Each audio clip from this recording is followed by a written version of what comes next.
एक छोटे से गांव के कोने में बनी एक टूटी फूटी झोपड़ी, जहां दो अनाथ भाई बहन थुंग थुंग और गौरी अपनी किस्मत से लड़ रहे थे। कई साल पहले एक भयानक हादसे में उनके माँ बाप की मौत हो गई थी और उसी हादसे में थुंग थुंग भी अपने दोनों हाथ खो चुका था। और तब से घर का चूल्हा जलाने और जिंदा रहने के लिए उसकी छोटी बहन गौरी सुबह से शाम तक दूसरों के घरों में जाकर बर्तन मांजती थी, ताकि उसका भाई कभी भूखा न सोए। लेकिन थुंग थुंग से अपनी बहन की तकलीफ देखी नहीं जाती थी, इसलिए वह अक्सर गांव के मंदिर में जाकर भगवान के सामने बैठ जाता था। लेकिन हर साल जब रक्षाबंधन का दिन आता तो गांव के बच्चे थुंग थुंग को देखकर उसे चिढ़ाने लगते। अरे बिना हाथ वाले, तेरे तो हाथ ही नहीं है, तेरी बहन राखी कहाँ बांधेगी? सुनते ही थुंग थुंग चुपचाप अकेले में जाकर रोता। पर गौरी हर साल रक्षाबंधन के दिन थुंग थुंग के गले में एक लाल धागा बांध देती और कहती, हमेशा मेरे साथ रहना भाई, मेरे लिए तेरा होना ही सबसे बड़ी ताकत है।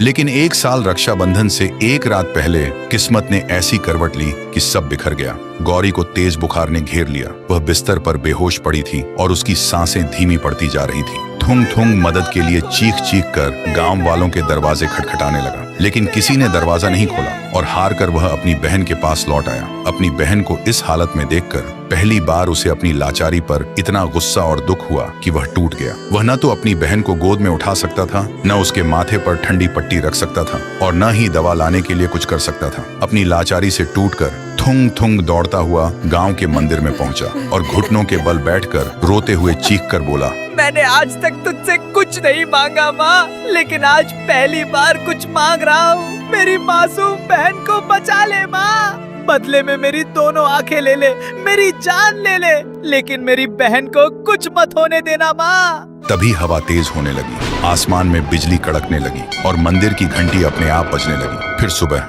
जब गौरी की आंखें खुली तो वह बिल्कुल ठीक थी और वह उठकर थुंग थुंग को ढूंढने लगी, पर थुंग थुंग कहीं नहीं था। गौरी घबरा गई और उसे ढूंढते ढूंढते जब मंदिर के पास पहुंची तो देखा वहां लोगों की भीड़ लगी थी। गौरी को कुछ समझ नहीं आया और वह भीड़ को चीरते हुए अंदर गई और जो देखा उसकी आंखों में आंसू आ गए। थुंग थुंग बेहोश पड़ा था और उसके दोनों हाथ बिल्कुल ठीक थे, लेकिन थुंग थुंग को जब होश आया तो वह अपने हाथों को देखकर हैरान था। उसे समझ नहीं आ रहा था ये चमत्कार कैसे हुआ, लेकिन गौरी को समझ आ गया था ये कुलदेवी माँ का चमत्कार है। तभी भीड़ में से एक बच्चा राखी की थाली लेकर थुंग थुंग के पास आया और बोला, थुंग थुंग भैया, आज तो आपकी बहन आपको राखी बांधेगी ना? यह सुनते ही थुंग थुंग की आंखों में आंसू आ गए। फिर पहली बार सबके सामने गौरी ने अपने भाई को राखी बांधी और अपने भाई का हाथ पकड़कर पूरे गांव में घूमने लगी। तो दोस्तों, राखी सिर्फ एक धागा नहीं बल्कि एक ऐसा रिश्ता है जो मुश्किल वक्त में भी साथ नहीं छोड़ता। वीडियो अच्छा लगा हो तो एक लाइक जरूर करना।